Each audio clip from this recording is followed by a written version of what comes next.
Right, so today I want to talk about my experiences in special ed. For those of you who are new here, I'm Nick and I'm autistic. I was put in special ed at an early age, going as far back as like elementary school, which grades 2 through 4 were really difficult because everything was an open floor plan, which made concentrating very difficult. They had little dividers to separate each class, but still you could just hear everything going on, which with me being autistic, I could just hear everything literally going on, little conversations, whispers, stuff like that. And around this time, this is when I was sent to occupational therapy because I had poor handwriting. They took me to a room above the gym, which basically had the same issues. In this room was a big open space on like one of the walls. Well, there really wasn't a wall, like a little kind of balcony where you could look down, but you could hear everything. And like, so if they were playing soccer, you could hear all of that, all the laughing, loud noises, stereos going on, assemblies. And I'm supposed to be concentrating on improving my handwriting, which was just writing my name over and over again.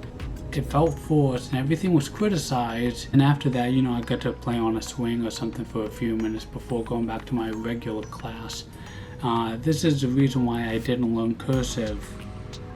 So now some people get annoyed that I can't read or write cursive, but it's not my fault.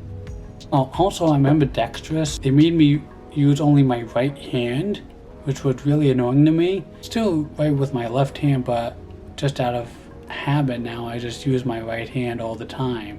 The only time my ambidextrous came into like, oh, that's cool kind of situation is when I broke my right arm.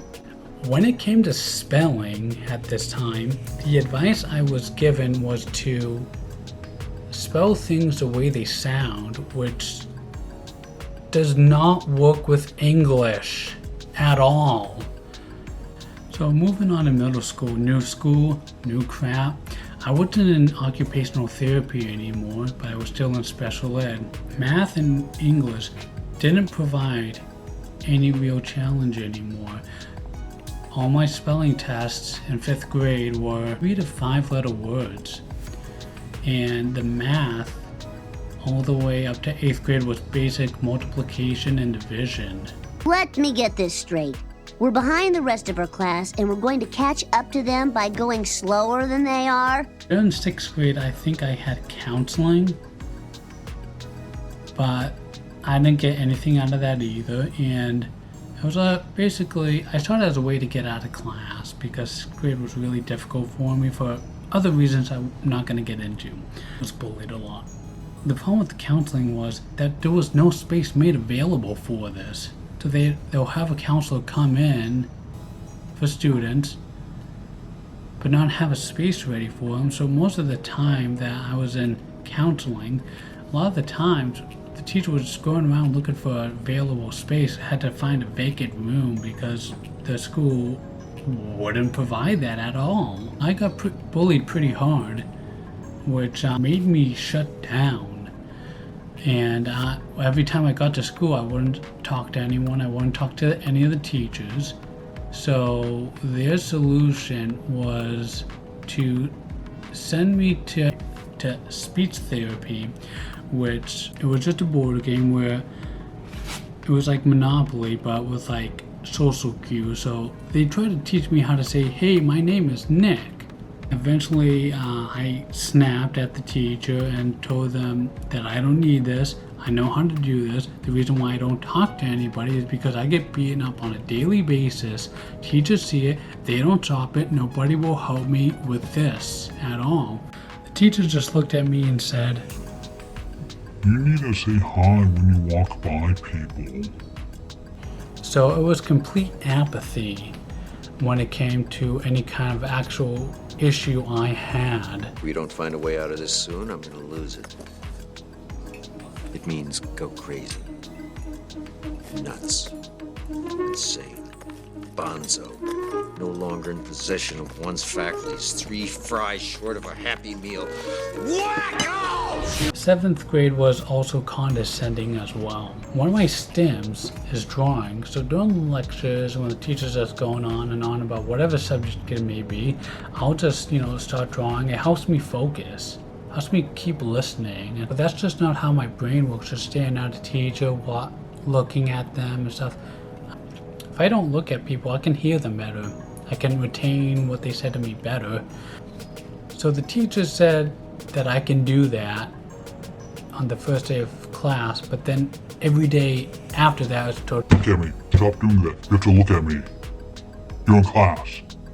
it's confusing when you say you can do one thing but then you get yelled at it. Just doesn't make any sense. I just want to mention at this point, I didn't even know I was autistic.